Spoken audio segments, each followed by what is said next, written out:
uno de los episodios. Anaya. Sí, es uno de los episodios más bellos. Y no sé por qué esta frase de Freud me evocó ese episodio de Don Quijote. En la primera parte, él es pues el gran aventurero, el gran caballero que iba a salvar a de todas las injusticias del mundo. Bueno, y se peleaba con todo el mundo por todo. Y bueno, siempre salía mal y apaleado. Pero en la segunda parte, donde ya hay un efecto de transformación muy grande, llega un momento en que se pone a pelear como con unos molinos de agua y está luchando ya contra la corriente.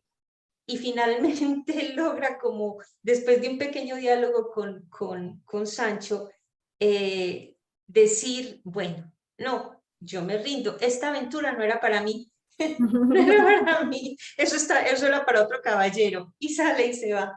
Entonces, parece que son pequeñas cosas que deja el Quijote cuando uno lo lee y que es como una actitud también frente a la vida y que me parece muy bella. Entonces me parece eso, si no se obtiene ningún éxito, será preciso abandonar el intento.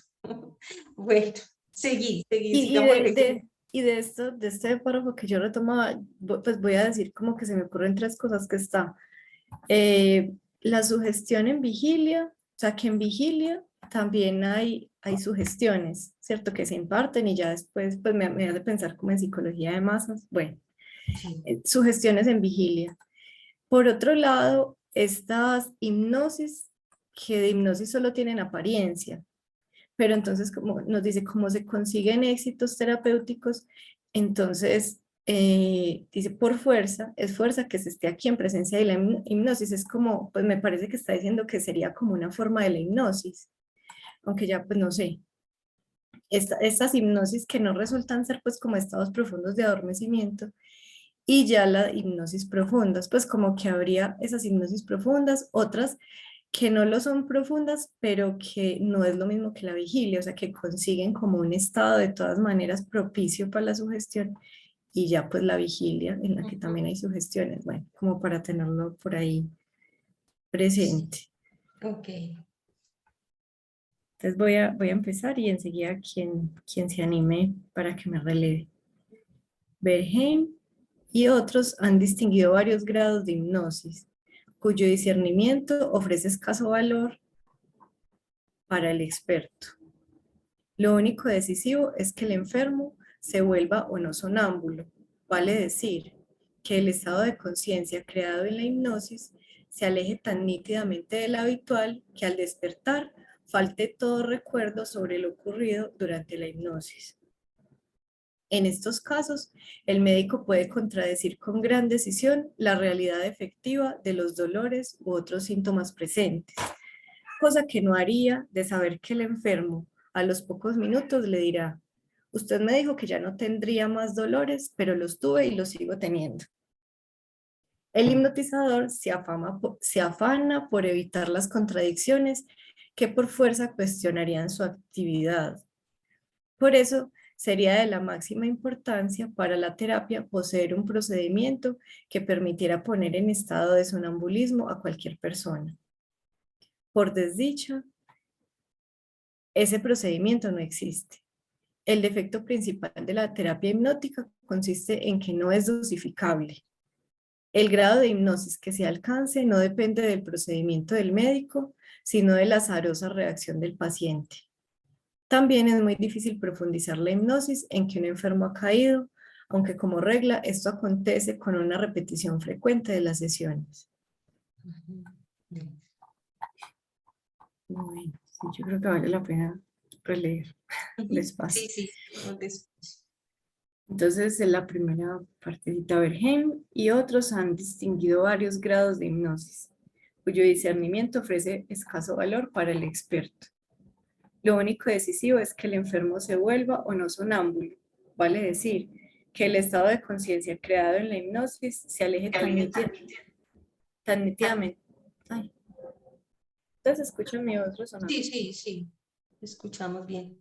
Lo único decisivo es que el enfermo se vuelva o no sonámbulo vale decir que el estado de conciencia creado en la hipnosis se aleje tan nítidamente del habitual que al despertar falte todo recuerdo sobre lo ocurrido durante la hipnosis. Hasta ahí, a ver, comentemos. ¿Cómo lo entendiste o qué Bueno, pensaste? yo voy a empezar Sí, y, sí. y porfa los que vayan queriendo hablar, no, pues si quieren alzan la manito o van abriendo el micro. Eh, a mí pues me llama la atención, bueno, varias cosas. Dice que como que se han distinguido varios grados de hipnosis, pero que eso como pues tiene poca importancia para el experto. Ujú. Bueno, digamos grados, poca importancia. Dice que lo decisivo es que el enfermo, entonces lo decisivo en la hipnosis sería que el Ujú. enfermo se vuelva sonámbulo y Pero para entonces, el experto, para el médico experto, para el experto sí. ¿cierto? Eso es lo que... Sí, Ujú. que el enfermo se vuelva sonámbulo o no.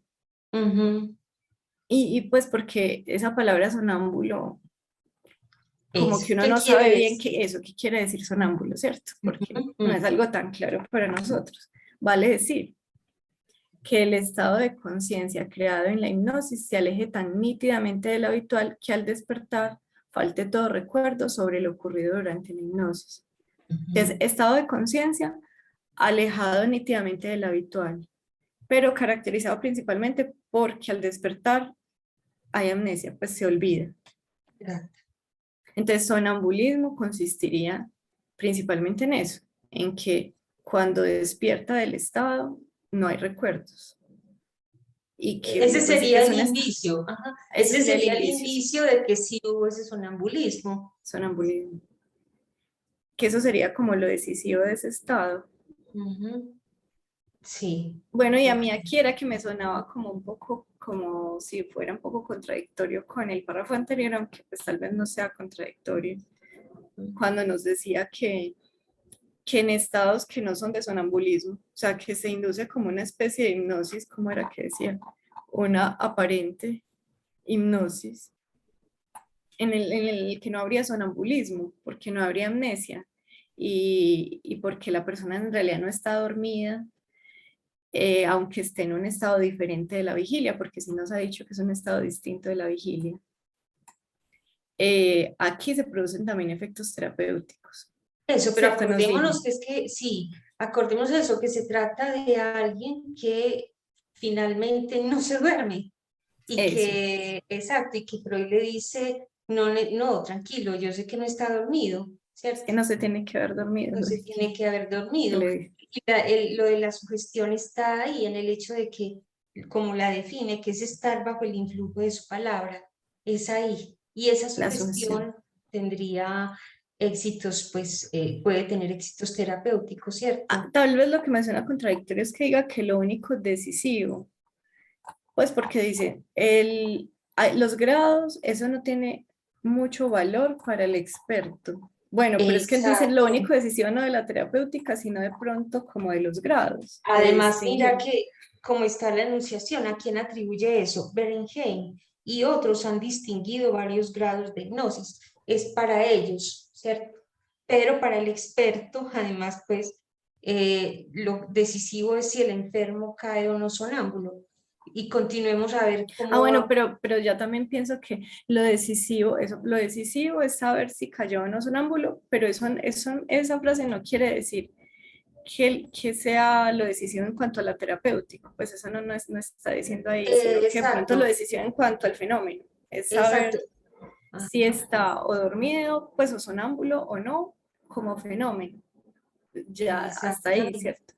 Y que tampoco, bueno, eso es lo que está examinando Freud, veremos si se suscribe o no. A mí me da la impresión que él no se suscribe a esto, a esta cuestión de la dimensión de la hipnosis. Hay que recordar esa parte, ¿cierto? Como toda la parafernalia, todo lo que implica ese estado de sonambulismo y la sugestión en sí, que es la influencia de la palabra. O sea, que recordamos, la palabra está en dos niveles, en el para dormir primero y luego para la intervención terapéutica contra el dolor. Entonces aquí dice que para estos, pues, que están pensando en un grado, si hay grados o no de hipnosis. Finalmente el experto sabe que en ese punto lo importante es si cae uno en sonambulismo. Bueno, continuemos a ver cuál va a ser la posición de Freud o qué va a examinar La aquí. Victoria, me pregunta es si el grado de sonambulismo, perdón, si el grado de hipnosis está, ¿qué relación tiene con el sonambulismo? O para que quede en estado de sonambulismo no depende del grado. Pues me queda ese interrogante. ¿Cómo? Sí, El grado de hipnosis, ¿qué relación tiene con que la persona pueda llegar al sonambulismo o no? Él dice, no importan los grados, lo sí. importante es que se vuelva o no sonámbulo.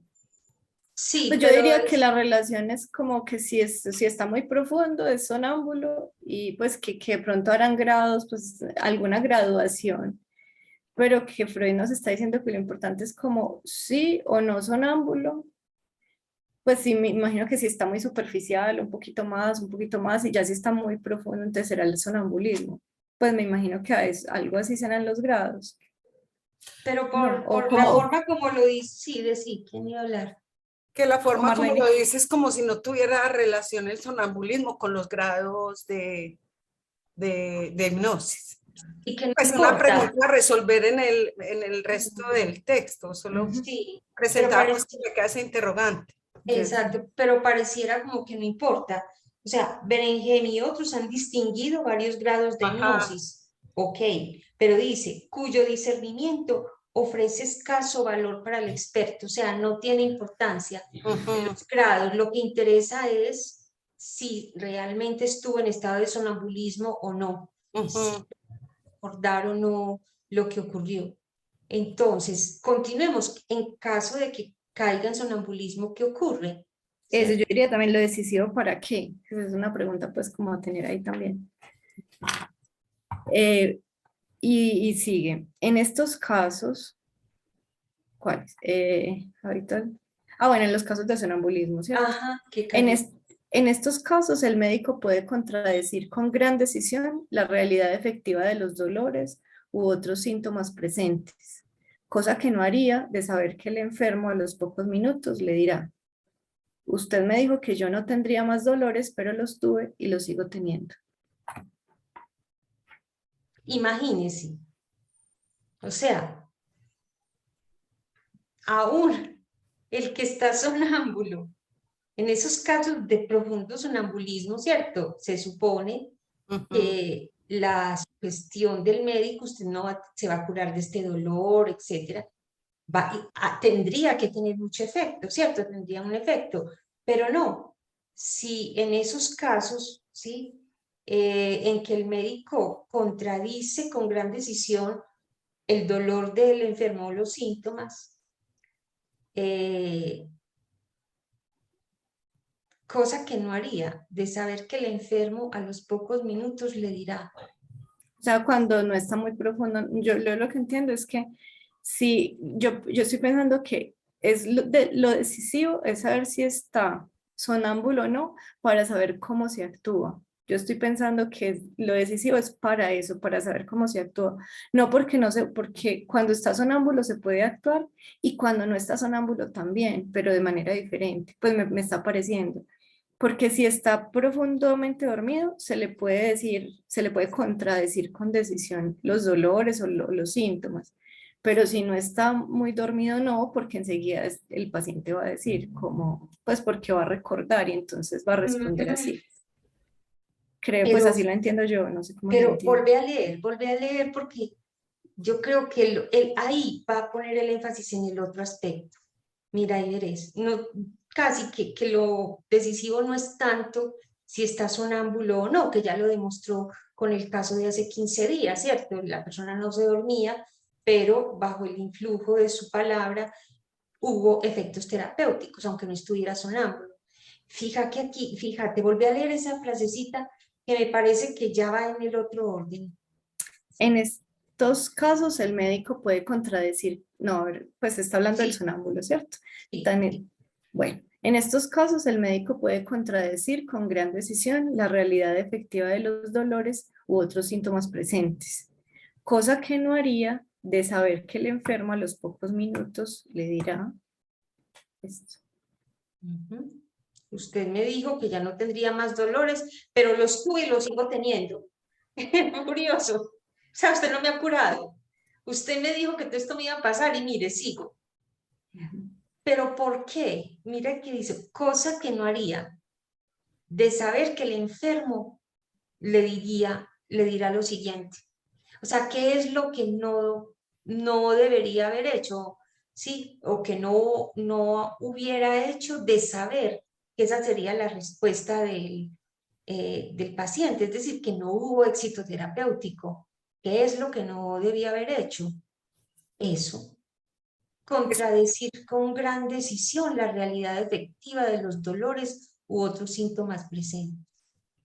Eso que le reclama se supone que se lo dijo mientras estaba hipnotizado, porque dice No, que al despertar falte todo recuerdo sobre lo ocurrido durante la hipnosis. Cosa que no haría, le dice pues que estos casos el médico puede contradecir con gran decisión, es decir, si está sonámbulo y al despertar no recuerda nada, pero dice que no haría eso de saber que el enfermo a los pocos minutos le dirá, usted me dijo que ya no tendría más dolores, pero los tuve y los sigue teniendo. Esto se lo dijo cuando, antes de ser hipnotizado, durante, no, o cuando ya estaba sonámbulo, yo entiendo por que cuando eso. ya estaban sonámbulo, Entonces, quiere decir que hay, al despertar, todavía hay recuerdo de lo que le dijo.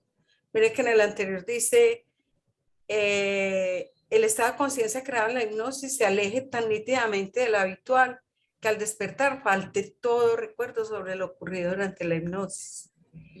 Si es así, entonces el médico, en estos casos, el médico puede contradecir con gran decisión la realidad efectiva de los dolores y otros síntomas presentes, cosa que no haría de saber que el enfermo a los pocos minutos le dirá, usted me dijo que ya no tendría más dolores, pero los tuve y los sigo teniendo.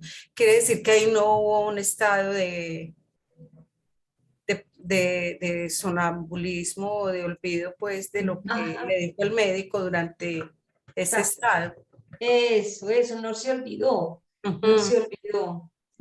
Bueno, a mí me llama la atención eso, puede contradecir con decisión, pero si se da cuenta que no se lo hubiera dicho. Ajá. Seguía a ver Ana, hasta dónde iba a llegar, sí. y que pues voy a decir una cosa más adelantico, en unos párrafos adelante, él nos habla en qué consiste la sugestión terapéutica, que de pronto eso también nos ayudará como a aclarar como este punto. Pero bueno, eso faltan unos párrafos aún.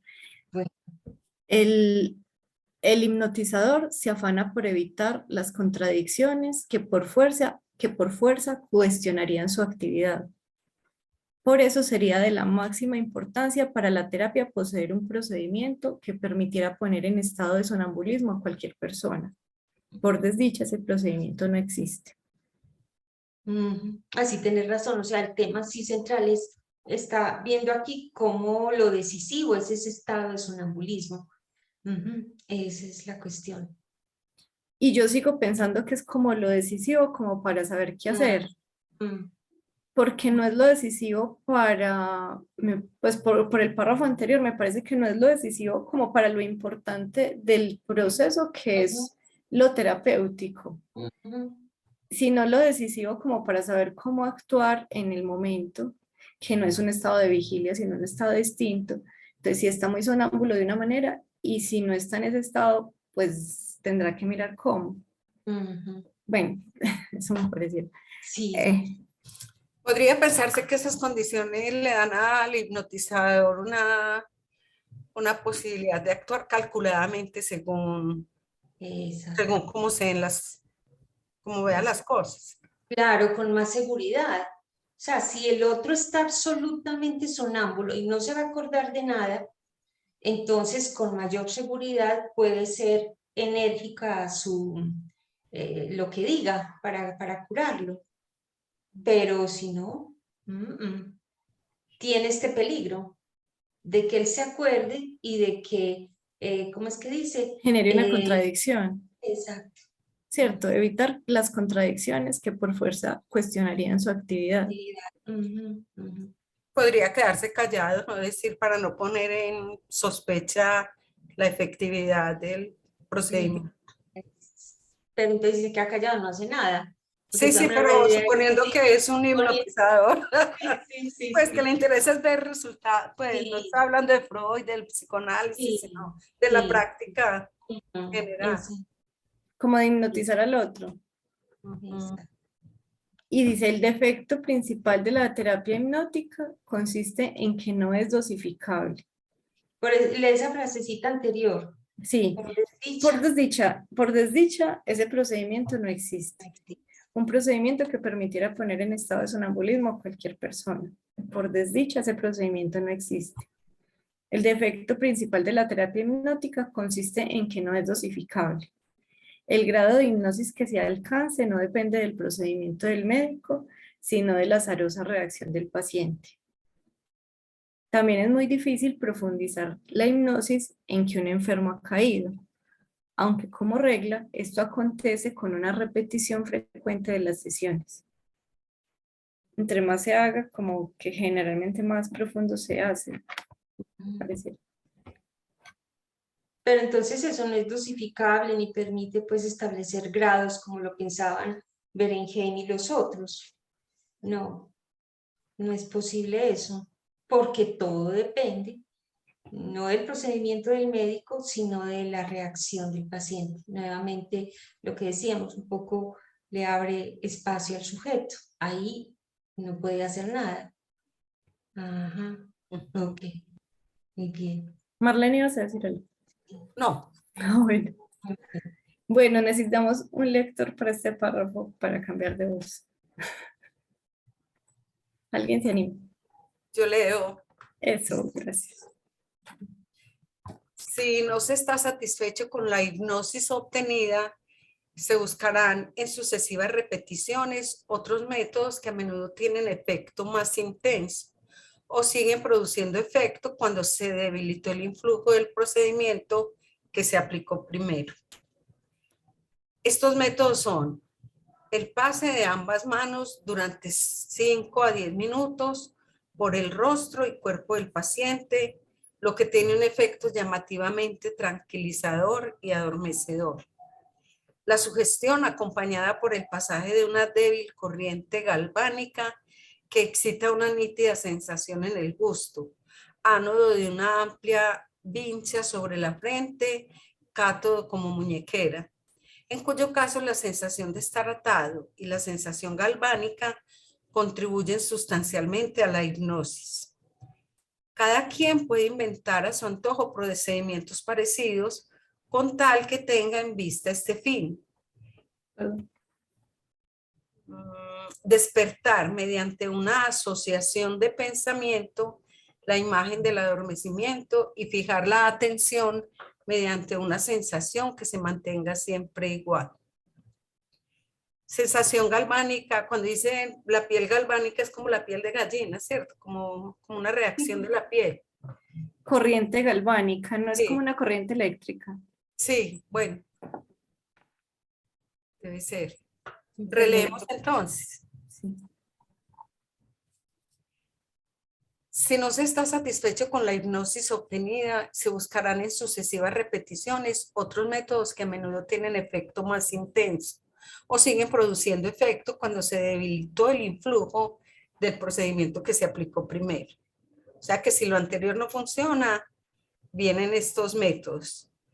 Estos métodos son el pase de ambas manos durante 5 a 10 minutos por el rostro y el cuerpo del paciente, lo que tiene un efecto llamativamente tranquilizador y adormecedor. A mí me llama la atención que den el tiempo también, 5 a 10 minutos. Mm, La sugestión acompañada por el pasaje de una débil corriente galvánica que excita una nítida sensación en el gusto, ánodo en una amplia vincha sobre la frente, cátodo como muñequera. Mira que yo aquí busqué corriente galvánica, pues en internet, así cualquier cosa, dice que las corrientes galvánicas implican un flujo sostenido de electrones desde el polo negativo al positivo, sin cambio de polaridad y con la intensidad que se ajusta a la dosis requerida por el tratamiento. Pues, pero entonces sí es como una corriente eléctrica. Sí, sí. Y aquí hay otros términos técnicos como ánodo en una amplia vincha sobre la frente. Eso, cualquier, sí, sí. Al polo negativo y el polo positivo en la muñequera. Ajá. Cátodo como muñequera. Mm. En cuyo caso la sensación de estar atado y la sensación galvánica contribuyen sustancialmente a la hipnosis. O sea que ya hay algo mecánico aquí. En Sí, esto no pero son sí, las sí, palabras, no es cierto. Cada quien puede inventar a su antojo procedimientos parecidos con tal que tenga en vista este fin: despertar mediante una asociación de pensamiento la imagen del adormecimiento y fijar la atención mediante una sensación que se mantenga siempre igual. Ajá. Pero quedaría ahí una asociación de pensamiento, porque estos métodos son como físicos, el pase de ambas manos durante 5 o 10 minutos por el rostro del paciente, que eso lo tranquilice y lo adormece. La sugestión, en la sugestión, cierto, ahí va la palabra, acompañada por el pasaje de una débil corriente que excita una nítida sensación en el gusto, en cuyo caso la sensación de estar atado y la sensación galvánica contribuyen sustancialmente a la hipnosis. Cada quien puede inventar a su antojo procedimientos parecidos con tal que tenga en vista este fin: despertar mediante una asociación de pensamiento la imagen del adormecimiento y fijar la atención mediante una sensación que se mantenga siempre igual. Yo resaltaría como lo que decías, Marlene, al principio. Vos dijiste como si no funciona lo anterior, pero yo creo que no es tanto eso, porque en lo anterior solamente nos estaba diciendo como, pues, lo fundamental, no dijo lo fundamental, Es lo por eso, decisivo. al decir que si no funciona, si no se está satisfecho con la hipnosis obtenida. Entonces, aquí nos decía como lo decisivo es, ¿se está sonámbulo o no? Si está sonámbulo, bueno, los procedimientos y que no todo el mundo puede estar así en esa profundidad. Entonces, yo, pues, y él dice aquí no se puede dosificar, pero después nos dice, si no se está satisfecho con la hipnosis obtenida, yo pues pensaría con el grado de hipnosis. Pues o sea Sí, que si no se está suficientemente profundo, ¿cierto? Si se está muy superficial, se puede intentar como adormecer más profundamente con estas formas que son, como decía Marlene, como mecánicas, como cosas que hagan como que como entrar en una cosa que parezca más el sueño. Así como nos venía diciendo ahora, pues nos dijo la vez anterior que las sugestiones para dormir, pues para hipnotizar, eran como rápidas y que tenían que ir como ir relatando lo que normalmente ocurre cuando alguien se está durmiendo, como ir relatándole eso porque como la persona lo va sintiendo en el adormecimiento, entonces eso ayuda como a que se duerma más fácil. Yo pensaría que esto también es como algo así, como cosas físicas que hagan como que le dé como más sueñito, que la cosa se haga más Pero, profunda. pero la No, clave no está tanto en la cuestión mecánica. pánica. Por eso dice, usted puede inventar lo que sea, ajá. pues el péndulo, así como los dedos, bueno, cualquier cosa. ¿Qué es lo importante? ¿Qué es lo decisivo? Con tal que tenga este objetivo presente, despertar mediante una asociación de pensamiento la imagen del adormecimiento. Entonces, que la persona se sienta, se evoque esa sensación de adormecimiento, la imagen de adormecimiento. Él lo hace un poquito cuando con el paciente que no se durmió, le dice, de todas maneras, porque es ambiguo, eso es poesía. ¿Qué hace la poesía? La poesía evoca un estado, ¿cierto? Lo hace que uno se meta como en otro mundo, y aquí en este caso es lo mismo. Él a este otro paciente le dijo, usted no duerme, pero está hipnotizado. Entonces ahí ya le evocó una imagen de adormecimiento. Usted no duerme, pero está hipnotizado, está bajo mi influjo, y sigue diciendo, lo que ahora le diga le causará una particular impresión y le hará bien. Entonces le evocó eso, por eso Lacan decía, y cuando lo va a despertar, hace un gesto como para sacarlo de ese estado hipnótico. que no necesariamente tiene que ser el de sonambulismo, pero sí dar esa imagen de adormecimiento, ¿sí? De tal manera que fije la atención mediante una sensación que se mantenga siempre igual. Él lo hizo, ¿cierto? Usted no está dormido, usted no duerme, pero está hipnotizado.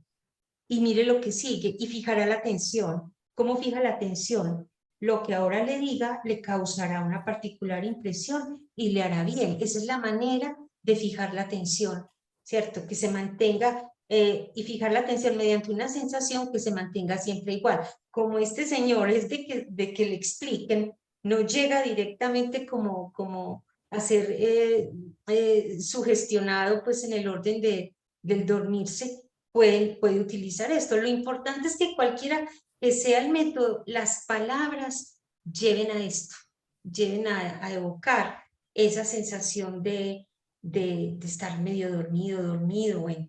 A mí me llama la atención también lo de que estar atado contribuya, pues que la sensación de estar atado, porque también como el cuerpo cuando se duerme, pues deja de estar como bajo la voluntad de los movimientos que uno hace y todo, sino que se queda. Entonces también, pues digo yo, entonces que también estar atado como que ayuda a evocar esa imagen del adormecimiento, me parece como interesante también.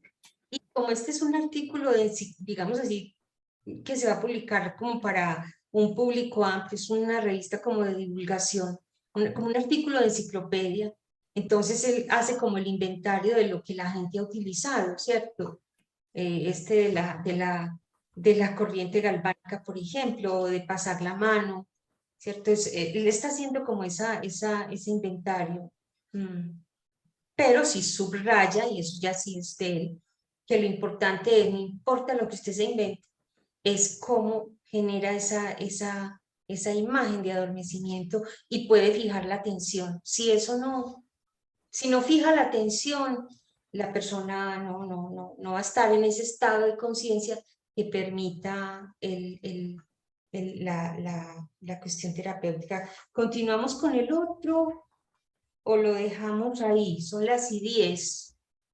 El otro es larguito. El otro es... ¿Qué pensar? Porque ya ahí sí, ya empieza la parte terapéutica. Ay, pero a mí me parece como importante, aunque sea esa primera frasecita. ¿O Listo. será que lo dejamos Sí, leído no mentiras? O sí, esa primera sí. partecita. No, leámoslo, así. Marce, no tenemos. Bueno. Ah, no, o sea, es que se ve muy chiquito el celular. Ah, no, horrible. El celular no se lee. Bueno, voy a leer. O Yo alguien le se doy. Dale, Qué adelante. rico. No pasa nada. Adelante. El genuino valor terapéutico de la hipnosis reside en la sugestión, que durante ella se imparte. Esta sugestión consiste en la enérgica negación del achaque de que el enfermo se ha quejado, o en el aseguramiento de que él es capaz de hacer cierta cosa, o en la orden de ejecutarla. ¿Le sigo o Sí, sigue, ¿cierto? se Sigue, obtiene sigue. un efecto mucho más vigoroso que el producido por mero aseguramiento o negación si durante la hipnosis se enlaza la curación esperada como una acción o una intervención, entre paréntesis, del hipnotizador? Por ejemplo, ya no siente usted dolor en este lugar, yo presiono sobre él y el dolor ha desaparecido.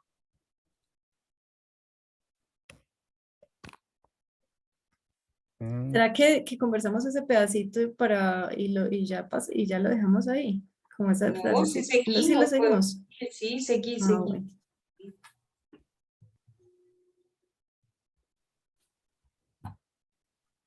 Continúa. Sigo. Sí, dale. Dice, pasar las manos y presionar sobre la parte enferma del cuerpo durante la hipnosis es en general un excelente apoyo para la sugestión enunciada.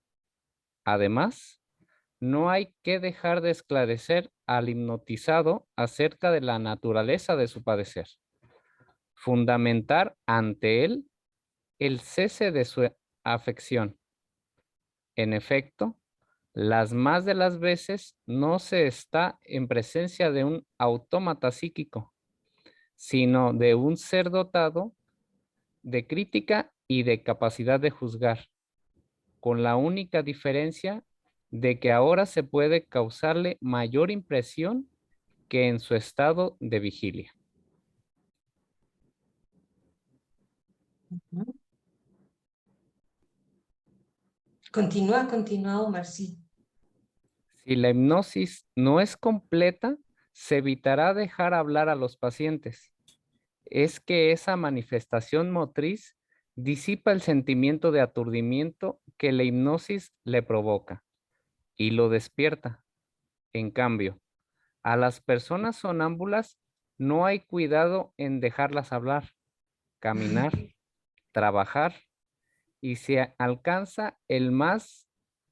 ¿Le puedes bajar poquito, por favor?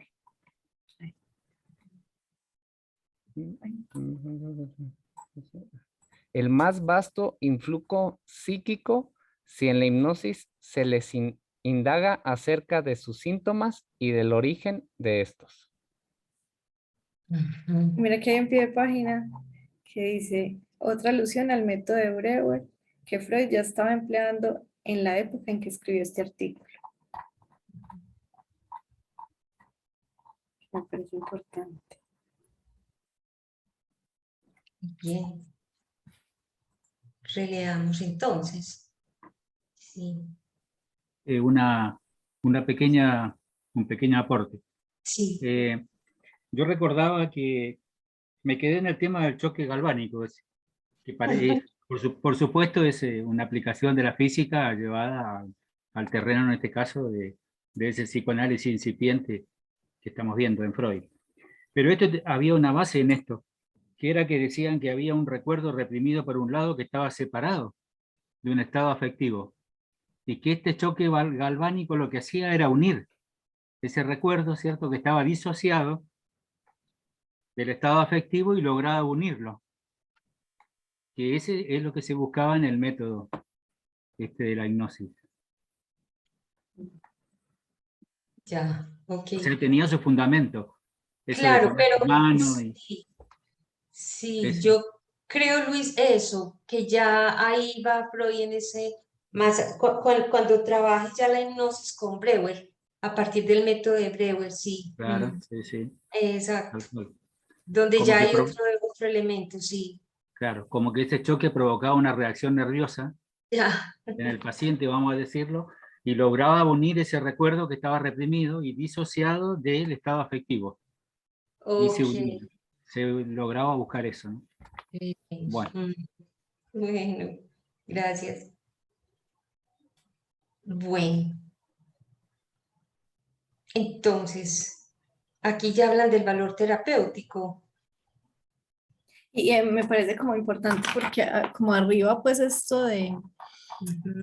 lo único decisivo, pues que es que era que me sonaba a mí, pues que yo creo que esto fue lo que me hizo como leer mal cuando pensé que era una contradicción, pero no, siento que aquí es lo único decisivo para el experto en pues lo que decía en el sentido de que, cómo actuar, pero lo que nos está diciendo aquí, el genuino valor terapéutico de la hipnosis reside en la sugestión que durante ella se imparte. Esto sí sería como lo decisivo de todo lo que estamos trabajando, pues como Exacto. lo que está en juego. Lo otro es como más del procedimiento. Exacto. Ujú. Bueno, ¿y en qué consiste ahí sí esa sugestión? Releamos. Ana, ¿hasta qué hora? Es que me preocupa. Sigamos, no, tranquila, pues hasta que terminemos este párrafo, me parece importante, sí. Entonces, ¿en qué consiste? Bueno, el genuino valor terapéutico de la hipnosis reside en la sugestión que en ella se imparte. Esta sugestión consiste en la enérgica negación del achaque sí, del achaque de que el enfermo se ha quejado, o en el aseguramiento de que él es capaz de hacer cierta cosa, o en la orden de ejecutarla. Ujú. Entonces, consiste esta sugestión en la negación de lo que se ha quejado, como el síntoma del achaque, el aseguramiento de que es capaz de hacer una cosa, o la orden de ejecutar esa cosa. Ujú. Ujú. Supone uno que una cosa que no es capaz de hacer, Exacto. se obtiene un efecto mucho más vigoroso que el producido por el mero aseguramiento o negación si durante la hipnosis se enlaza la curación esperada con una acción o una intervención del hipnotizador. Entonces, Ujú. por un lado, esto pues como lo que es la sugestión, y si ella se acompaña de una acción o intervención del hipnotizador, entonces el efecto es más vigoroso. Ujú. Y ahí nos da el ejemplo.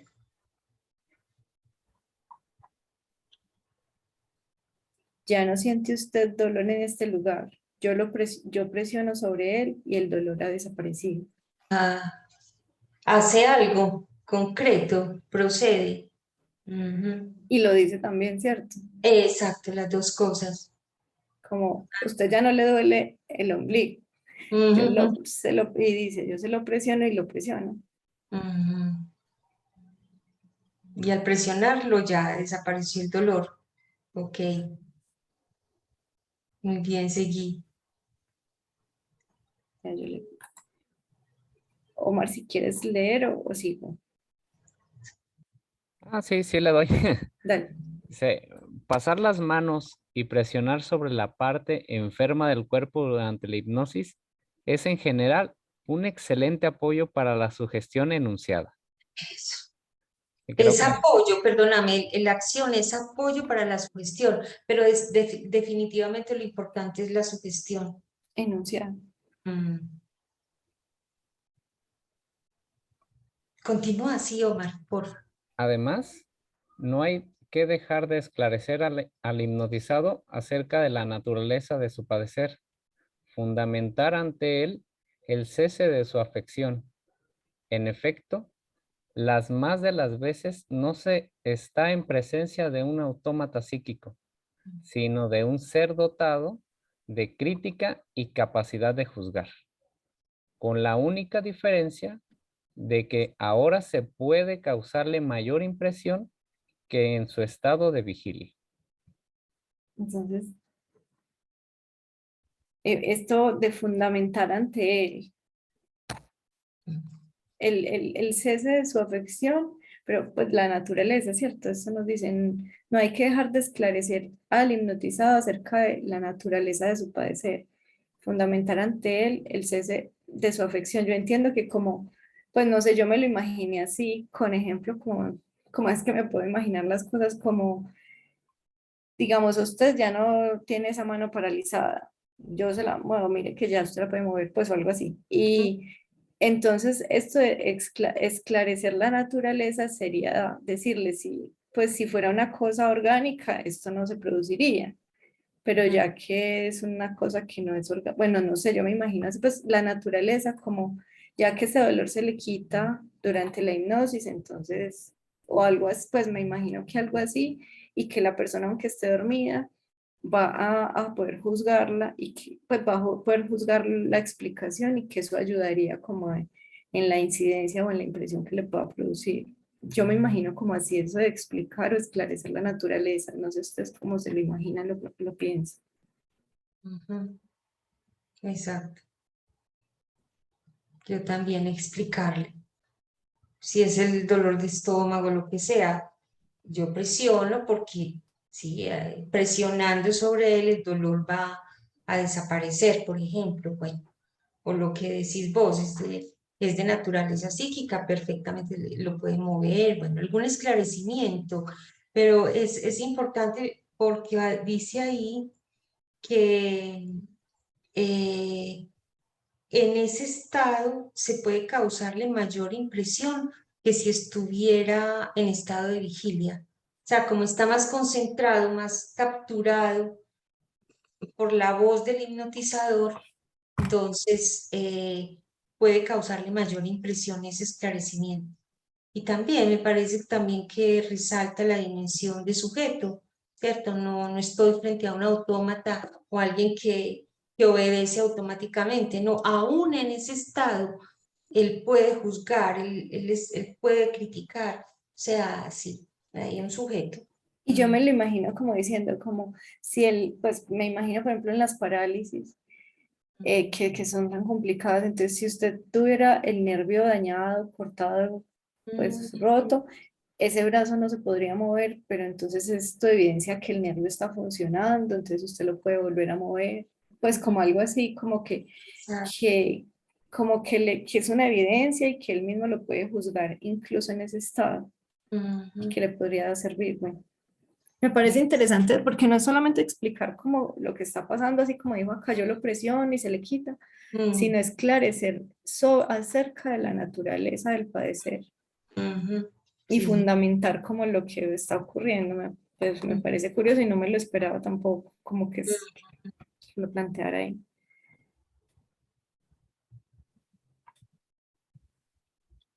Y sí es muy importante esa parte. Sí, Entonces, por aquí es cierto. Si la hipnosis no es completa, se evitará dejar hablar a los pacientes. Es que esa manifestación motriz disipa el sentimiento de aturdimiento que la hipnosis le provoca y lo despierta. En cambio, a las personas sonámbulas no hay cuidado en dejarlas hablar, caminar, trabajar y se alcanza el más vasto influjo psíquico si en la hipnosis se les indaga acerca de sus síntomas y del origen de estos.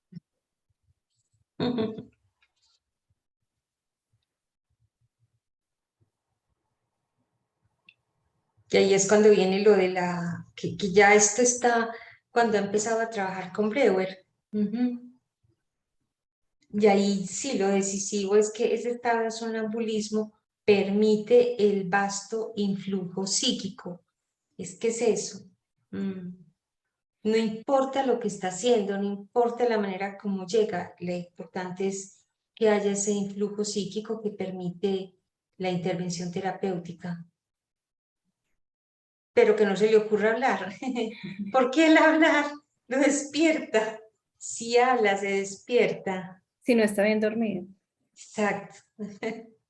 Si no es completa.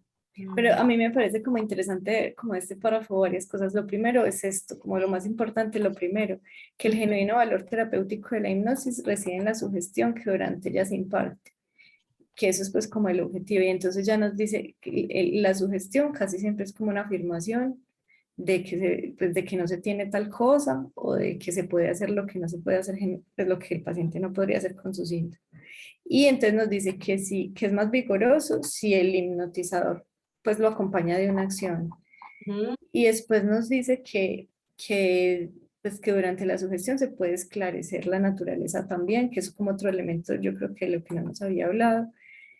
Y esto otro ya es como, bueno, si no está muy dormido, si no está dormido completamente sonámbulo, no puede hablar, pero si está completamente dormido, aquí dice pues que se puede mover y demás, pero entonces hace el énfasis en que si logra hablar y se le puede indagar acerca de sus síntomas y su origen, será, pues el influjo psíquico será mayor. Entonces, pues por un lado, como la sugestión, si es acompañada del lado del hipnotizador de un acto, lo hace más efectivo, pero al otro lado, si ya no de un acto por parte del, pues porque yo pensé que nos iba a decir, si al hipnotizado lo ponen a mover el brazo o cosas así va a ser más efectivo, pero no, él aquí hace el énfasis de si logra estar muy profundo y puede hablar y hablar sobre su síntoma, y bueno, ya aquí empieza a abrir como otro campo, tal vez, se me ocurre a mí. Claro. No, y Dale. algo que se me ocurrió mientras en la lectura es de que aquí empieza a hacer el parteaguas Freud de una manera muy, muy sutil en este texto, de que el método empieza a cambiar. empieza a cambiar el método de la eliminación de los síntomas, que era totalmente médico, a hacer un interrogamiento al síntoma. Entonces, esta articulación que viene haciendo con la sugestión enunciada por parte del hipnotizador, esto de, retomando el ejemplo de Satria, de decirle, es que si usted estuviera realmente, no sé, malo de una articulación, no la podría ni mover. Eso cambia totalmente el panorama de Freud en eliminar el síntoma que por los párrafos anteriores ya vimos la complicación de la contradicción, de decirle, no, usted está bien.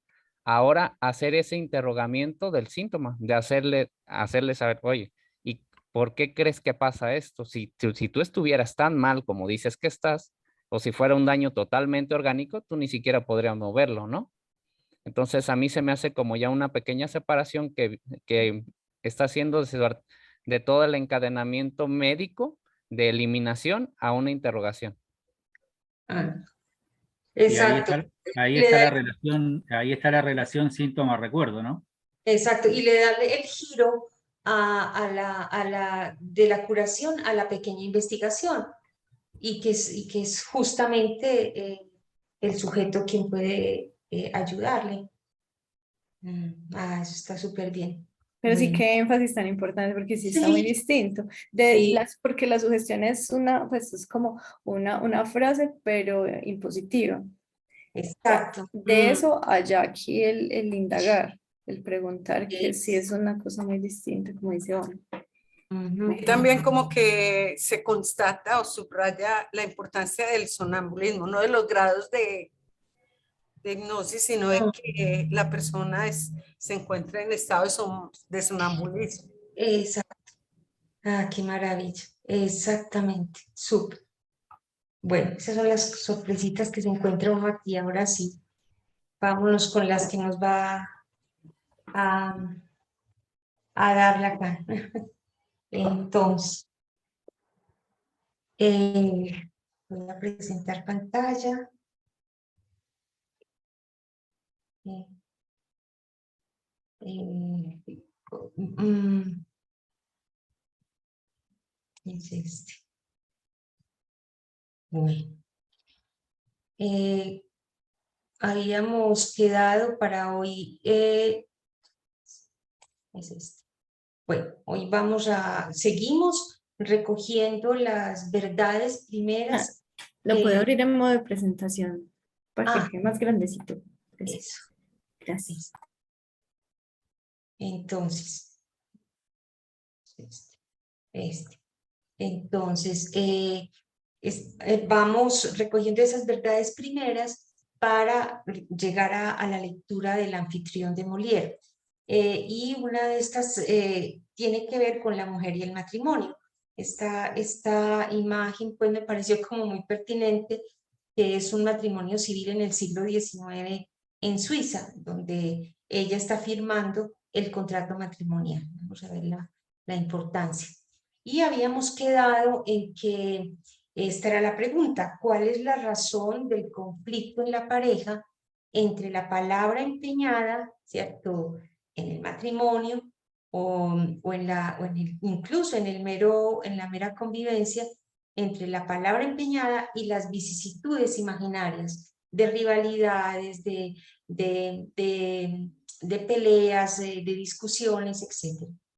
Y entonces nos decía Lacan que para comprender la razón de ese conflicto, es decir, entre lo simbólico y lo imaginario en la pareja, era necesario tomar como referencia las estructuras elementales del parentesco propuestas por Lévi-Strauss. Y habíamos quedado en que de pronto si podían, tenían ocasión de escuchar un fragmento de ese video. Si alguien lo hizo y quiere comentar algo, este es el momento. Claro que también lo puede interrumpir más adelante, pero si alguien quiere, si alguien pudo escuchar esos minuticos y que algo le llamó la atención o... Bueno, si no, entonces continuemos. Listo, entonces vamos a continuar. Habíamos quedado en que como son las estructuras elementales del parentesco, Entonces, quedamos en la definición de estructura, ¿cierto?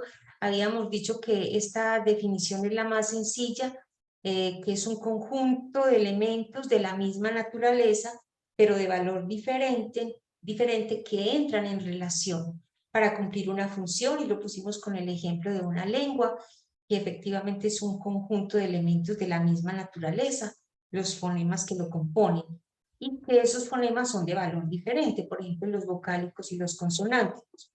Y dentro de los vocálicos tenemos los abiertos, los cerrados, y dentro de los consonánticos bilabiales, palatales, etc. Y esos elementos entran en relaciones, esto es fundamental, y en diferentes relaciones. Cojamos LAS, puede ser entrar en relación para construir al, las o sal, y cumplen la función que puede ser de comunicación. Y habíamos quedado, no nos dio tiempo de mirar las definiciones que da Lacan de estructura.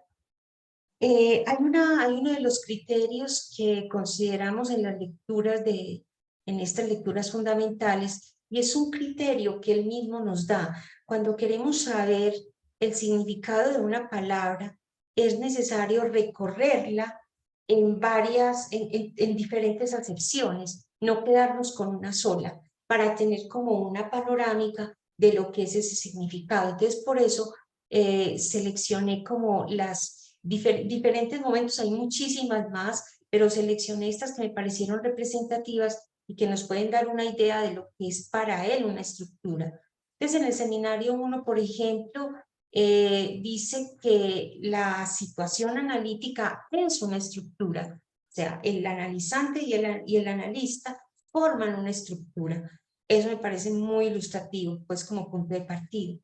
En el seminario 3 nos va a decir, tal como la hacemos jugar eficazmente en el análisis, la estructura implica cierto número de coordenadas y la noción misma de coordenadas forma parte de ella. La estructura es primero un grupo de elementos que forman un conjunto covariante. Y subraya, dije un conjunto, no una totalidad. Y más adelantico, interesarse por la estructura es no poder descuidar el significante, la dimensión del significante. Entonces, son como elementos. Ahora, esto de que arriba decíamos un conjunto de elementos que tienen diferentes valores, aquí él va a decir que es un conjunto covariante, ¿sí?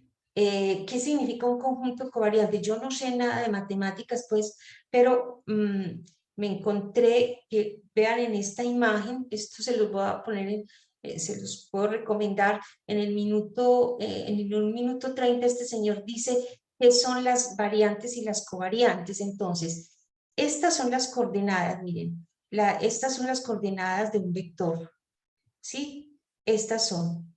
Y este es el vector que él traza. Y dice que esta perpendicular que baja es una variante y esta es otra. Y estas que se ponen así perpendiculares, diagonales, son las covariantes. Entonces, ¿qué va a ocurrir? Que si yo muevo si yo muevo uno de los valores, uno de estos valores va a afectar a todas las otras, ¿sí? Pues como les digo, yo en matemática no sé, paso. Y esta es otra definición que dice, pero en psicoanálisis sí podemos captarlo. Él nos va a dar varios ejemplos.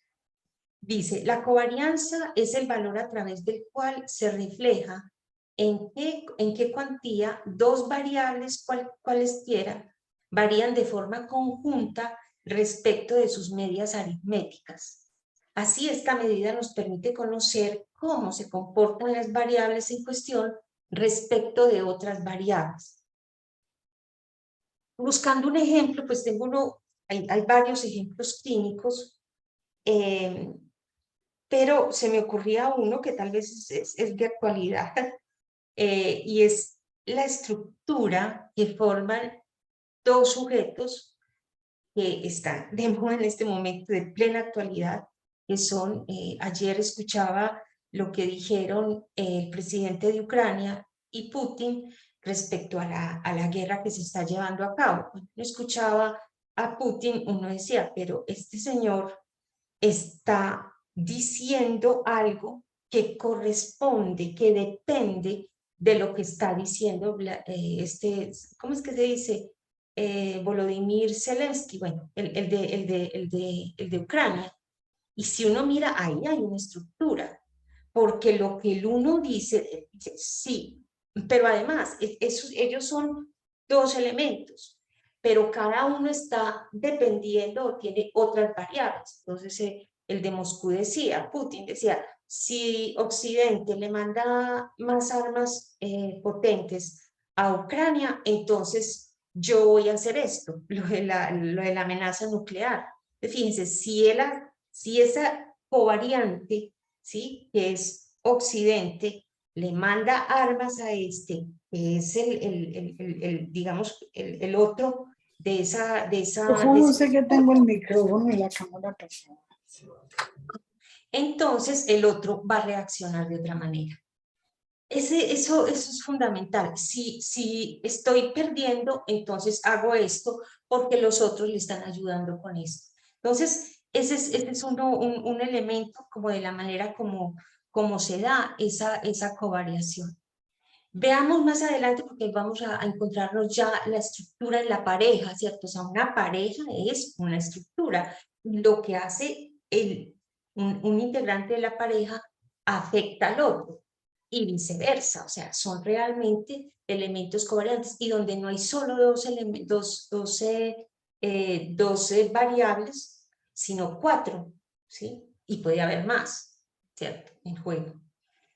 Continúa pues con la definición de estructura. Creo que esa del seminario 3 es un poco compleja, nos mete con las matemáticas, pero se puede apreciar mejor en la cotidianidad. Siempre que vemos que alguien de la pareja va a consultar y se queja, no podemos pensarla independiente del partener, de la otra persona que lo acompaña, sea la madre y el hijo, sea el hermano y la hermana, sea el novio y la novia o el esposo y la esposa. O sea, siempre es pensar lo que el otro está planteando. No se puede pensar independiente. Bueno, en el seminario 4 nos va a decir lo siguiente de la estructura, que está constituida por lo real, lo simbólico y lo imaginario. O sea, que se puede ubicar, o sea, si uno mira, se podría identificar imaginario, simbólico y real en esa estructura formada por Ucrania y Rusia. Luego, la palabra impone una estructura, o sea, eso no es voluntario, la palabra por su constitución la impone. La estructura en el seminario 16 nos dice es lo real mismo, la estructura es un real, a pesar de estar constituida por real, simbólico y imaginario, que lo planteó en el 4. Y más adelante en el 20 nos dice la estructura es la topología. Esto también lo va a plantear en el seminario 6, en el 7 y en el 13. Y en el seminario 24 nos dice que la estructura es el nudo Borromeo. En el seminario 26 nos va a decir que hay entre la estructura una equivalencia con la topología y que en ese sentido hay que orientarse. Entonces, fíjense cómo a través de todos estos seminarios en diferentes momentos nos va a plantear siempre algo en el orden de la estructura en términos topológicos, en términos de nudo. ¿Por qué? Porque la estructura va a implicar siempre valores de oposición. Un conjunto de valores de oposición. Bueno, entonces en esto habíamos quedado en la ocasión pasada, ¿cierto? La pareja humana considerada en sus 3 registros, que es lo que él está tratando de enseñarnos, la verdad primera, simbólico, imaginario y real, es una estructura, es decir, lo real mismo. Yo voy a recoger ahí como ¿qué importa que no lo entendamos? Por lo menos tener el panorama, la perspectiva, ¿cierto? Entonces va a decir, ¿por qué? Porque en psicoanálisis se dice mucho que el último Lacan ya no habla de la estructura, ¿cierto?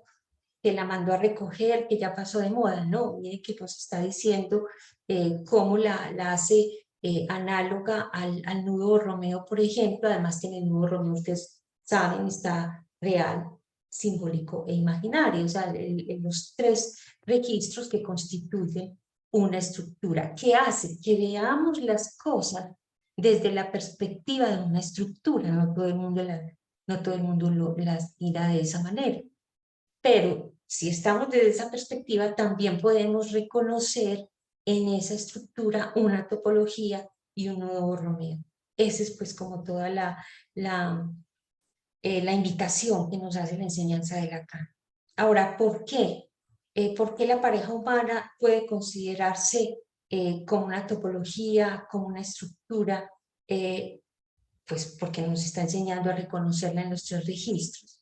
Y porque, si recogemos las definiciones, es un conjunto de elementos de la misma naturaleza, dos seres humanos, pero de valor diferente, que entran en relación. Este de valor diferente, ¿sí?, ya nos va a hablar del registro de la sociedad, del registro de lo social, del registro de la cultura, por oposición al registro de lo real o al registro de la naturaleza, que es un poquito el contexto en el que nos habla Lévi-Strauss. Bueno, entonces la pareja, heterosexual, homosexual, como la quieran, no importa, es independiente. Es un conjunto que debemos suponer además covariante, constituido por un hombre y una mujer en este caso, o como dice Proudhon, por los símbolos de todas las mujeres y todos los hombres, ¿sí? Si es homosexual, no importa, siempre hay en la pareja esa dimensión de quién hace de hombre, quién hace de mujer, ¿cierto? Bueno. La pregunta que nos quedaba es eso: ¿qué valor y función puede tener entonces uno cualquiera de esos elementos en relación con el otro? Esas son las verdades primeras que estamos recogiendo. En ese sentido de lo que nos está llevando, ¿cierto? Será otra de las verdades primeras que nos prepara para la lectura de Anfitrión de Molière, en la línea de comprender por qué seguramente nuestra mujer de vez en cuando debe engañarnos con Dios. Entonces nos remitió a Lévi-Strauss. De esos elementos, saqué algunos elementos de esa entrevista, ¿cierto? Entonces Lévi-Strauss es un antropólogo, él se va a convivir con varias tribus y está buscando qué es lo que marca el paso de la naturaleza de estas tribus indígenas americanas a la dimensión de Brasil, sobre todo, al paso a la cultura. Y entonces él se encuentra que hay una regla, ¿sí?, que puede variar de una cultura a la otra. En América, en Europa, bueno, en Asia, en India, en varias partes. Esa regla puede variar, pero lo que no varía es que en cualquier cultura que sea, siempre hay una regla. Entonces, fíjense, por ejemplo, esa regla que él va a proponer o que encuentra es la del incesto. Pero fíjense que la regla él la va a plantear como una estructura. Miren, esto es lo mínimo de la estructura, ¿cierto? Se prohíbe el incesto por oposición, y él decía, es que el incesto es la dimensión negativa de la otra parte, que es la exogamia, ¿sí? Porque se permite la exogamia.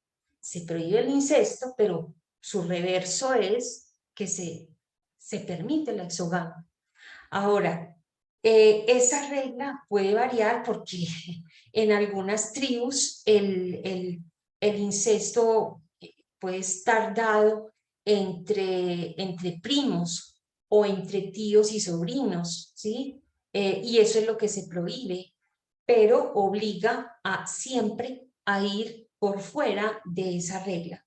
Entonces es muy importante porque va a decir que esa dimensión de la regla, que puede variar en cada cultura, está en relación estructural con lo que no varía, y es que siempre hay regla.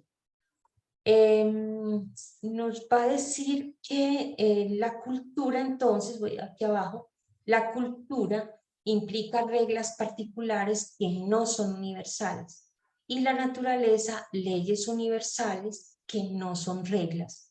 Va a oponer regla y ley. Él siempre está leyendo en términos estructurales, en términos de oposición. Esto, dice él, lo aprendió de la lingüística de Roman Jakobson, que ya lo vimos como con el ejemplo de una lengua, ¿cierto? Siempre hay una relación de elementos covariantes en una estructura.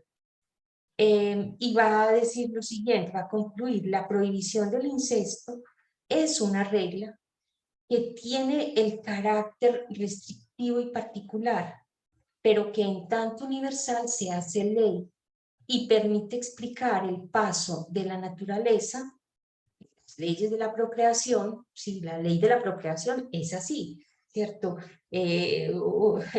Un caballo y una yegua, por ley, esa es ley de la naturaleza, van a procrear un potro de cierta manera, o sea, no hay otra forma, ¿cierto?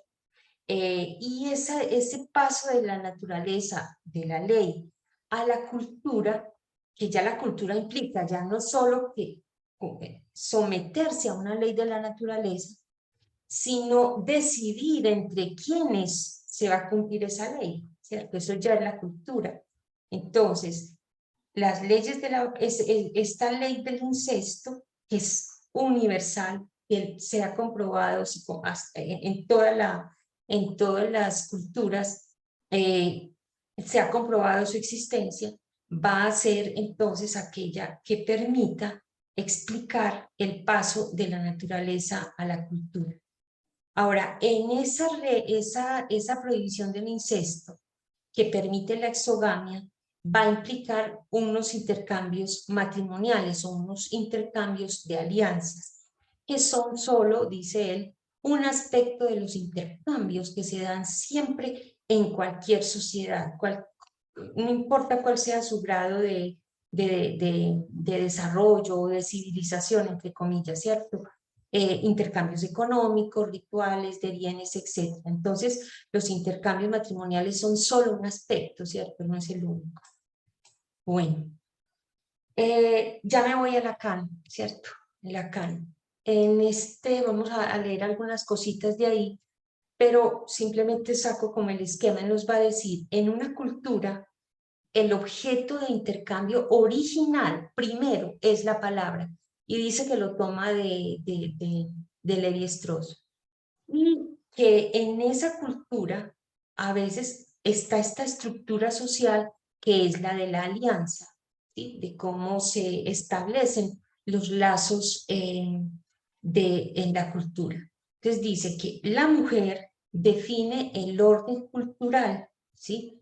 Por oposición al orden natural, porque ella es objeto de los intercambios. Y aquí es la parte que yo les decía ahora al principio, y aquí es donde nos horroriza Lacan, donde no estamos de acuerdo, donde nos pone a pelear, pero aquí uno diría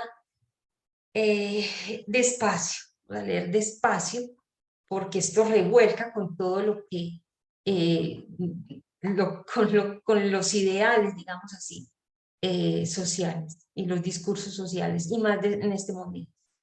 Entonces, dice que ella es en esa alianza o estructura social el objeto de intercambio y que el orden simbólico, ¿sí? En su funcionamiento inicial es androcéntrico, incluso dentro de sociedades matrilineales, es decir, que quien determina, así, o matriarcales, que quien determina esos intercambios implica, es de la familia del padre, ¿cierto? Digamos, es en la línea patriarcal.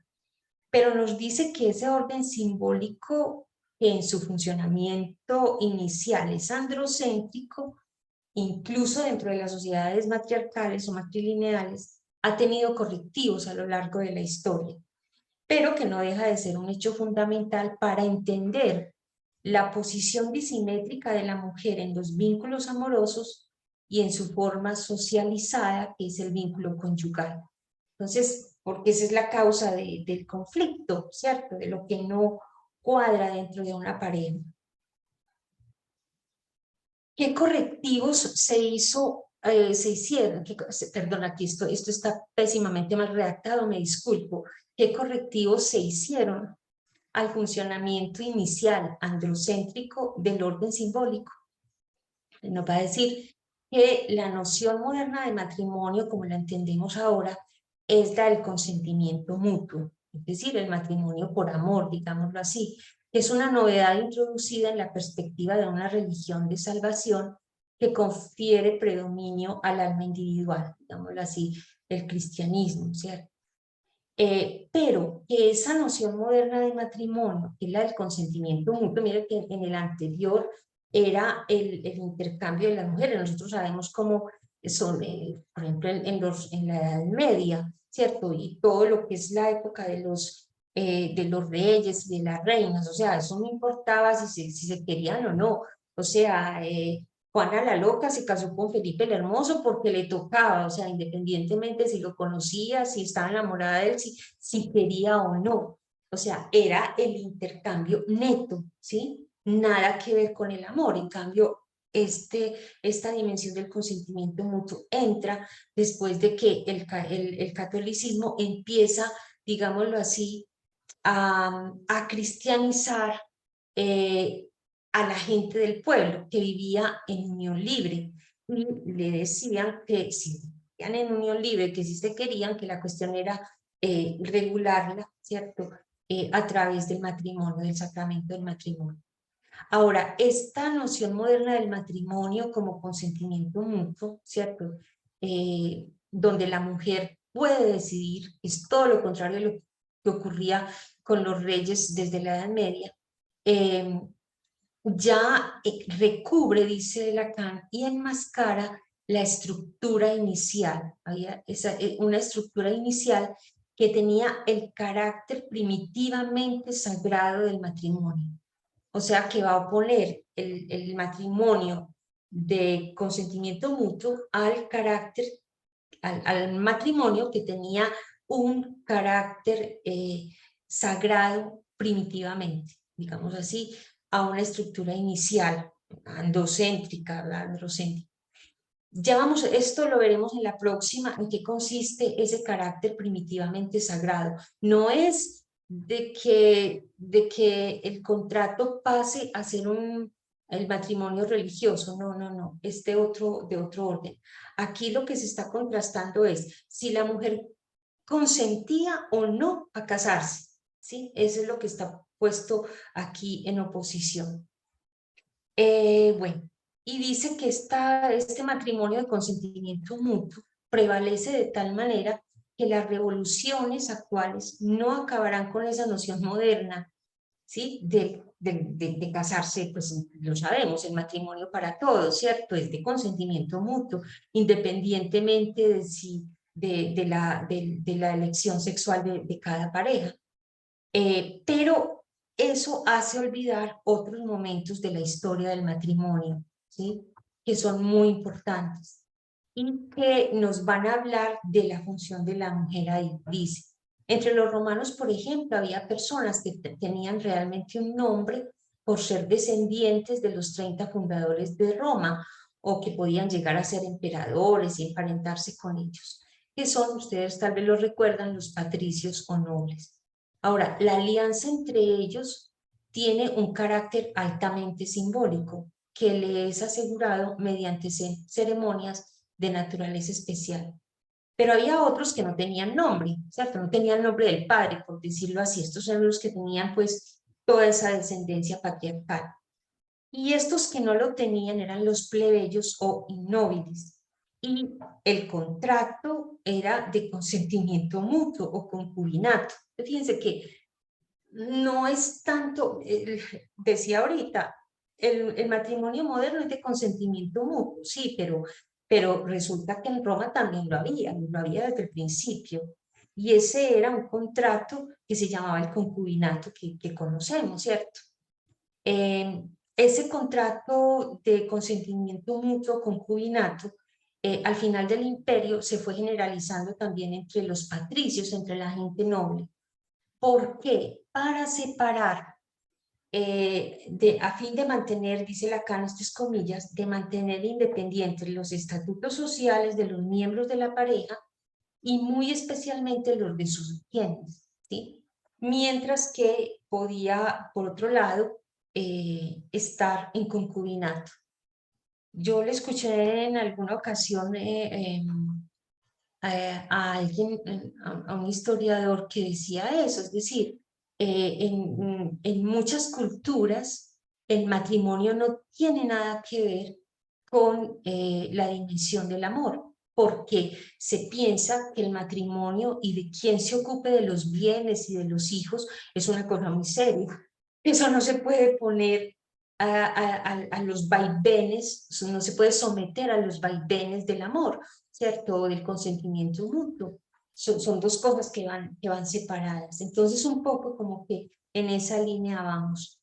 En conclusión, dice Lacan, la significación del matrimonio se va desgastando a partir del momento en que la mujer se emancipa, se libera y tiene como tal derecho a poseer, a poseer, ¿cierto? Derecho a tener bienes y a decidir, ¿cierto? Y a consentir, pasando a ser un individuo en la sociedad. Entonces, sea en la época de los romanos, sea después del Renacimiento, no importa, ¿sí? En todo caso, la significación del matrimonio va a variar ahí a partir de ese momento. Digámoslo así, que se va a corregir de alguna manera esa situación inicial simbólica del androcentrismo, ¿cierto? Entonces, yo me preguntaba, bueno, porque entonces, ¿dónde está el conflicto, cierto? Eso es lo que, la causa del conflicto, ¿dónde quedó, cierto?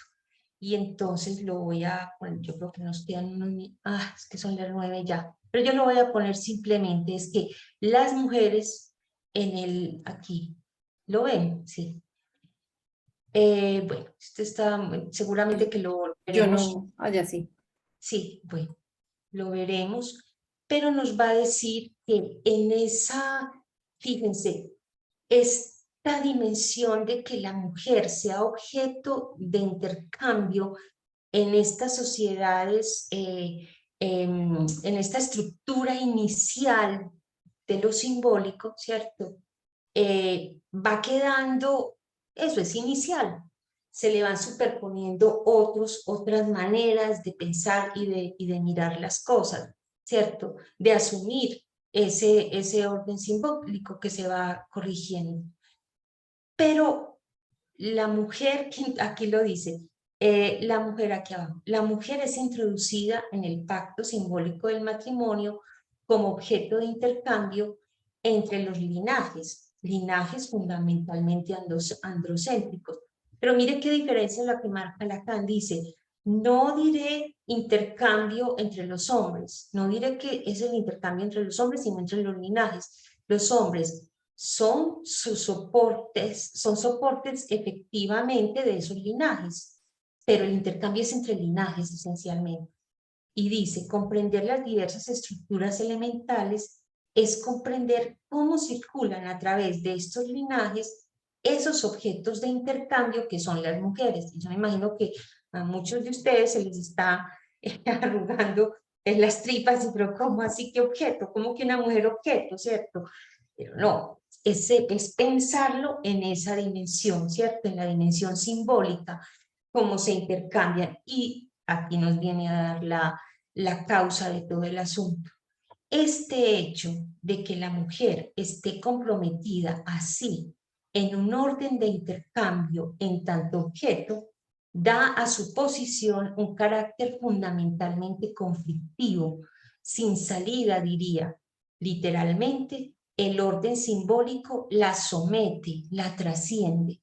Y eso es a lo que ella se revela con todo su ser. Y cualquier cosa que en la relación de pareja suene a algo del orden de ese intercambio, ella lo percibe imaginariamente como algo del orden de una agresión, de una victimización, de un aprovechamiento. Y eso es lo que va a ser el choque, el conflicto, que la dimensión inconsciente de ese percibirse como objeto de intercambio la dispara el conflicto.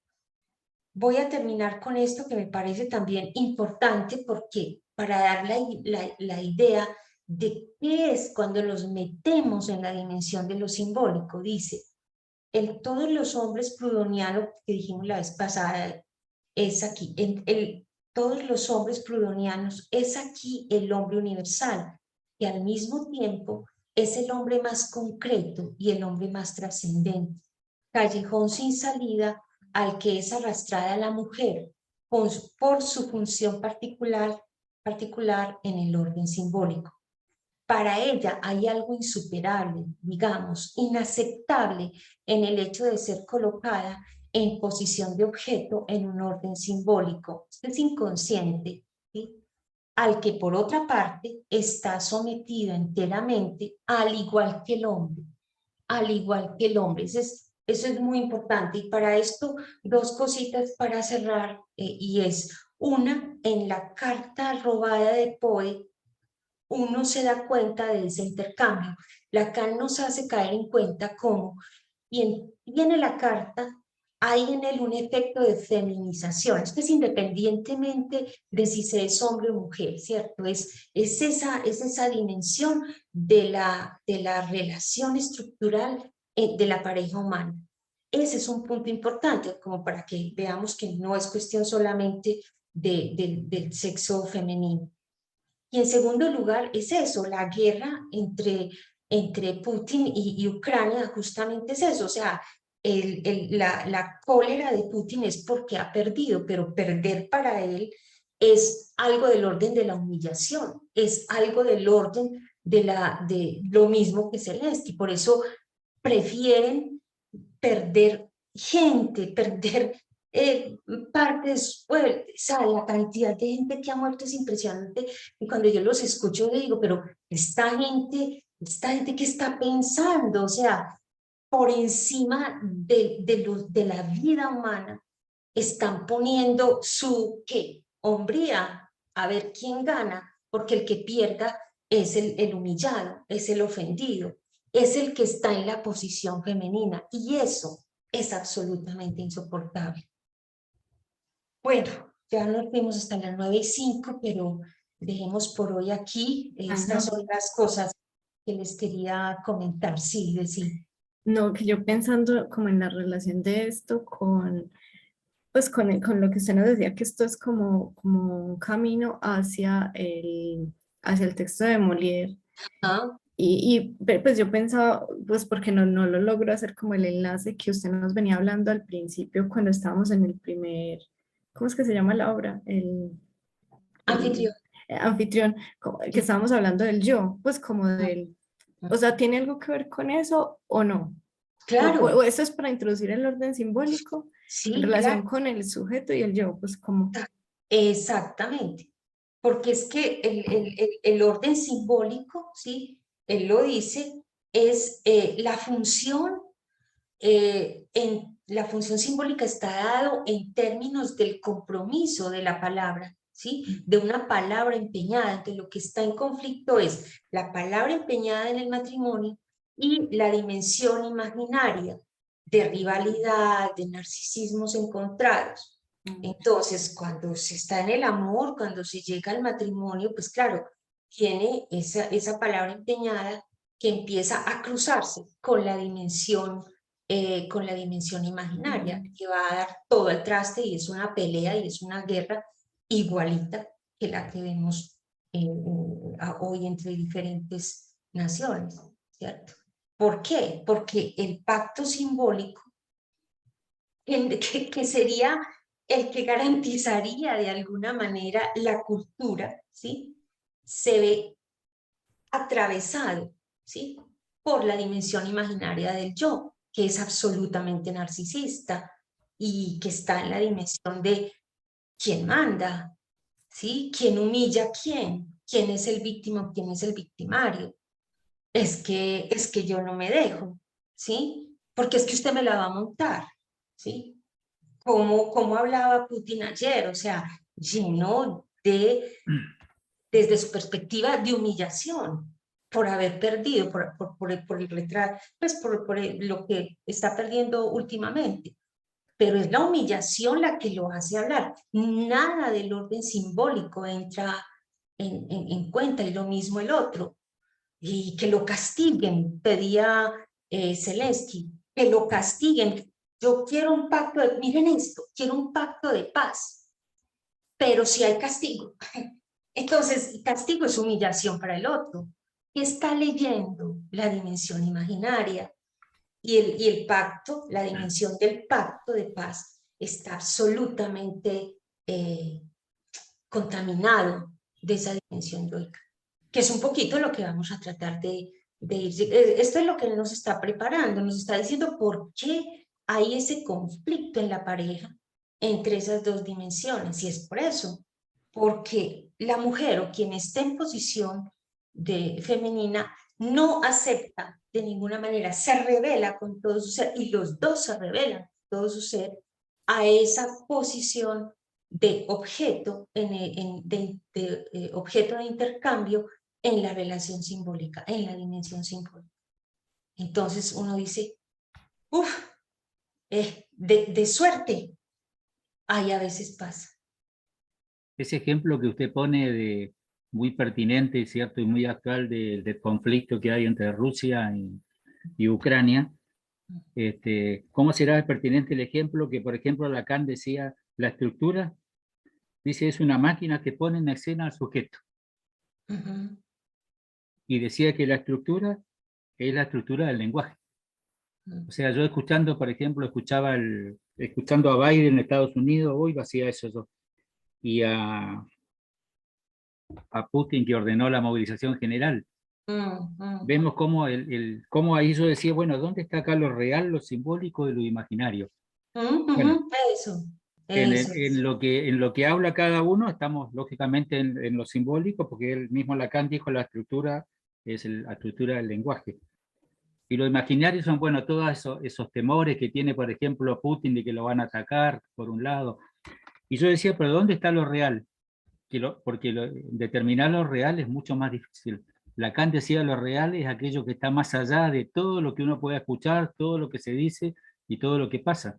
Y daba el ejemplo del átomo Lacan, que decía, bueno, cuando el físico examina el átomo, ¿y qué hay más allá? Bueno, eso más allá que no podemos poner en palabras, eso decía lo real. Y acá hay algo que no se habla en los discursos y es justamente el peligro atómico, o sea, la desaparición de la humanidad como lo conocemos. Para No, mí este es el real que no se pone en palabras, digamos. ¿y qué más? El efecto, pero antes aclaro, no todo lo que se habla es del orden simbólico, ¿cierto? Correcto, sí, sí. Lo que yo rescato ahí de pacto simbólico es lo que dice Zelensky. Ofrezco un pacto de paz. Listo, rico, genial, pacto de paz. Quiere decir, pongo mi palabra, empeño mi palabra en que haga un cese al fuego, espero que Putin también lo haga y que se respete ese pacto. Ahí hay el pacto simbólico. Tiene que haber intercambio de cosas, ¿cierto? Yo cedo ciertas cosas, vos cedes otras y que haya paz. Eso es del orden simbólico, pero se atraviesa lo imaginario y es el hecho de que quedo ante mi pueblo como el perdedor, y eso es imaginario y se está diciendo, ¿cierto? De alguna manera. Entonces, cualquiera de los dos quiere evitar la humillación, entre comillas, porque es algo del orden imaginario, no se trata de humillación en la dimensión de lo simbólico, se trata de la convivencia, de la vida, de la Y es que cultura. precisamente eso sería, ¿no, Perdóname, Ana Victoria? sí, perdóname, y ya este desastre del imaginario que está impidiendo que lo simbólico haga acto, y en efecto en lo real, y es la cantidad de muertes que estamos viendo, ¿cierto? Esas masacres, eso es del orden de lo real también. Lo real no es solo lo indecible, lo real no es solo lo imposible, ni lo que se repite y vuelve al mismo lugar. También lo real es esto que vemos como efecto de ese ¿cómo se llama? Desastre imaginario de la guerra misma. También. Sí, Omar, de sí. Sí, rápido, porque ya veo que estamos en tiempo. Tranquilo, Es sí. que en realidad todo esto, si lo vemos desde manera estructural, como lo veníamos viendo hoy en la clase, es que en realidad posiciona al sujeto en qué lugar. Eso es lo interesante, Es porque súper Lacan retoma todo el seminario 2 hasta el seminario 8, todo habla de estructura y se vuelve muy estructuralista, pero son posiciones donde el sujeto está incluido. Lacan Claro. critica obviamente la clínica porque dice es un intercambio entre dos sujetos, pero ¿dónde está posicionado cada quien? Y eso es lo Es- interesante, porque si es- lo vemos en la estructura, bueno, pues está en la estructura imaginaria, ok, va, es el inicio de un análisis. Sin embargo, si se sigue en la estructura imaginaria, pues algo está pasando con la No hay nada posición que del hacer. analista, ¿no? Entonces, Claro. a mí me pareció buenísima la clase porque al parecer todo esto es como un preámbulo todavía que nos dice, es un significante, ¿no? Pues no se puede significar a sí mismo. Yo lo resumo así como tal vez muy vago el asunto, pero es que esto de si Putin no tiene a otro que le signifique, pues ahí está la problemática. Pero lo interesante es por qué lo posiciona ahí. Eso es lo interesante. Y retomo la cuestión de la respuesta de la mujer, es que siempre hay una posición. Y la Ah, posición en que toma la mujer en el intercambio se vuelve algo diferente en cada una de las épocas de la cultura, de todo. Esa posición, porque yo lo veo pues de una manera un poquito tal vez sí más exacto, pero de la matemática. exacto, exacto. Y estar en posición de objeto no implica la humillación. Ese es el asunto, que es lo que es insoportable. Se confunden. Pero bueno, seguiremos en la próxima caminando sobre este punto. Ya hablaremos un poco de la historia de esas relaciones conyugales, que es el tema de la próxima. Muchísimas gracias y nos vemos en 15 días. Ana Victoria, Buenísima, quisiera Lena. Sí, sí. preguntarle a Marcela Ospina.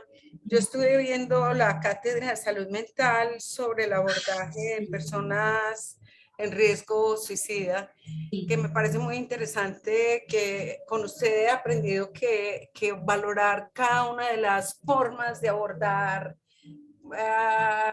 los problemas, ¿cierto? Que el psicólogo, bueno, me parece muy interesante y quisiera preguntarle a Marcela, porque después quise acceder para compartir esa cátedra, pero no sé dónde la puedo encontrar.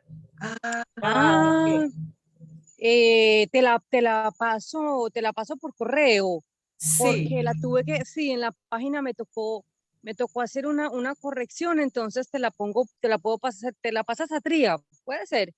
sí, sí. Sí, Catría, Claro, la pongo en el grupo de WhatsApp, puede ser. exacto, exacto, muy interesante, estuvo muy bueno. Listo, Bueno, sí, claro que sí. y Ana Ok. Victoria, qué maravilla el ingente esfuerzo que le implica navegar en estas complejidades y tratar de hacernoslo Pero comprensible. sí, pero es Muy explicándoselo interesante. que yo también lo entiendo, por eso les agradezco mucho su escucha, su asistencia y su participación. Así que Muchas gracias. próxima. Bueno, Muchas bueno, gracias. Gracias, Marcela. Gracias. Muchas gracias, con muchas gusto. gracias Ana Victoria, Chao. gracias a todos. Gracias, Gracias. Omar. Buenas Chao. noches. Hasta luego.